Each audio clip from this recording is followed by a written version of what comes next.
Conceptos y criterios de normalidad. Existe una tendencia natural en el ser humano a considerar ciertas conductas como de carácter psicopatológico.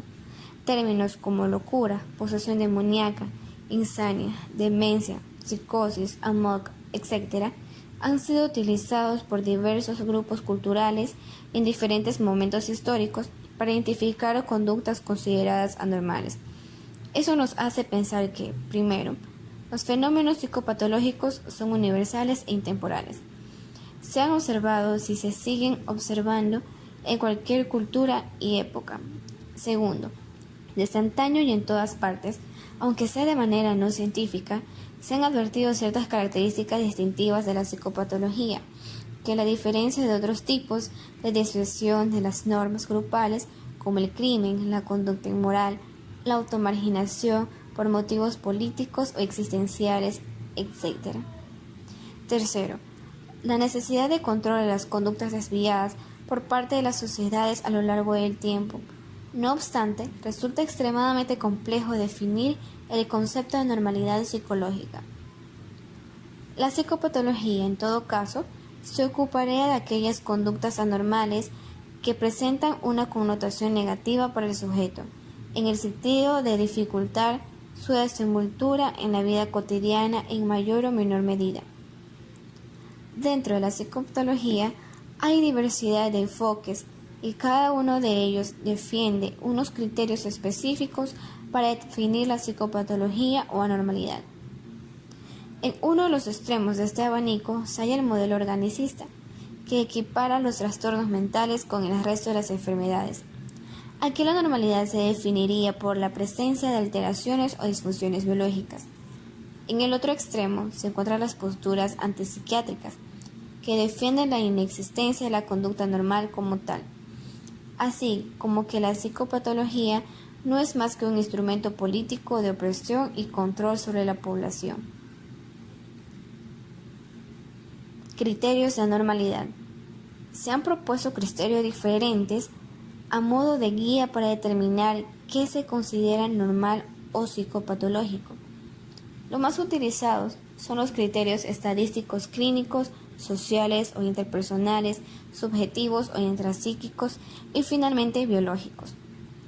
Cada uno de estos criterios es incapaz de abarcar por sí solo toda la amplitud del binomio normalidad-anormalidad, ya que frecuentemente solo han enfatizado una de las dimensiones que lo forman, pero ninguno de estos de manera aislada es suficiente para definir la anormalidad.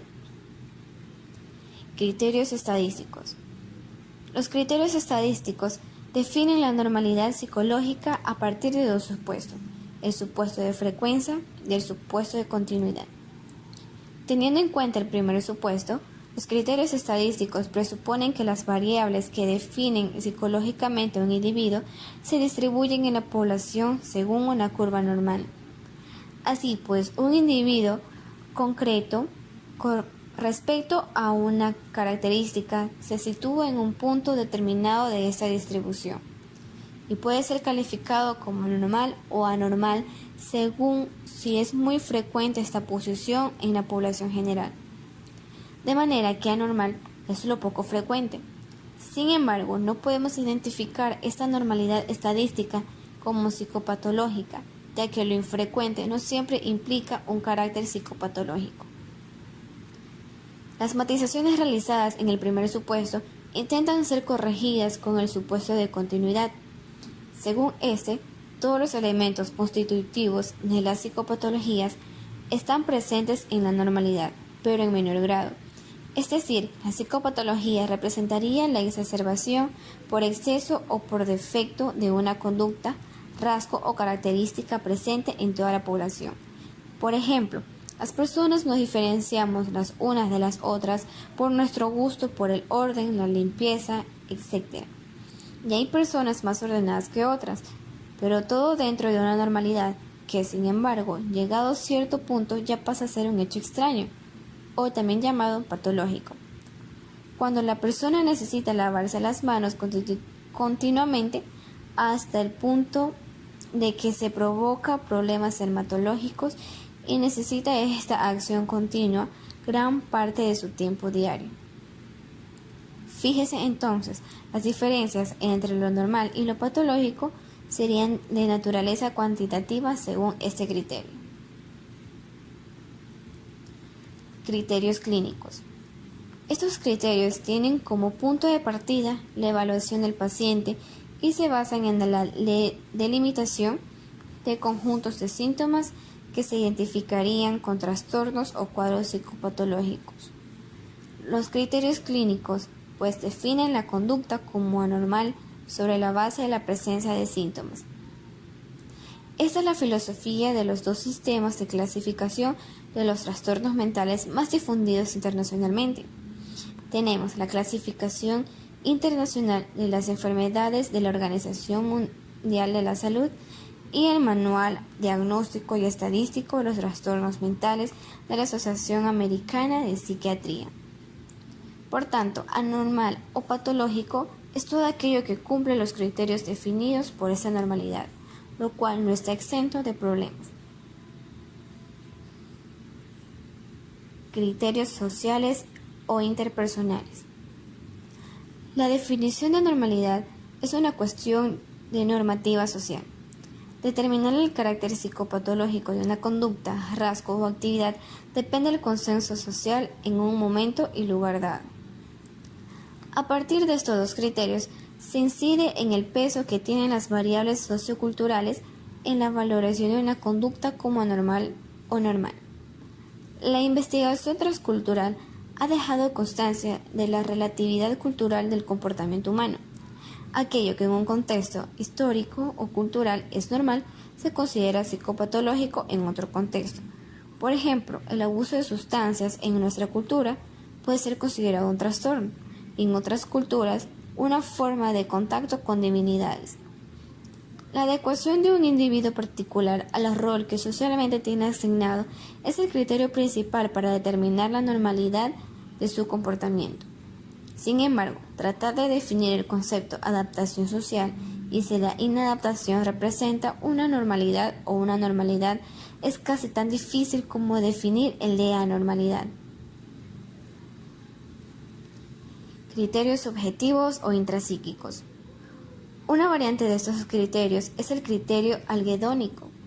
Así se define la anormalidad según la presencia de sentimientos de sufrimiento, incomodidad o malestar personal, que a menudo se traducen en manifestaciones verbales y de comportamientos, tales como quejas por la propia infelicidad, por la incapacidad de afrontar un problema, entre otros. Otro criterio subjetivo sería el de petición de ayuda. En este caso, conducta anormal sería aquella que provoca que la persona solicite la intervención de un profesional para que intervenga.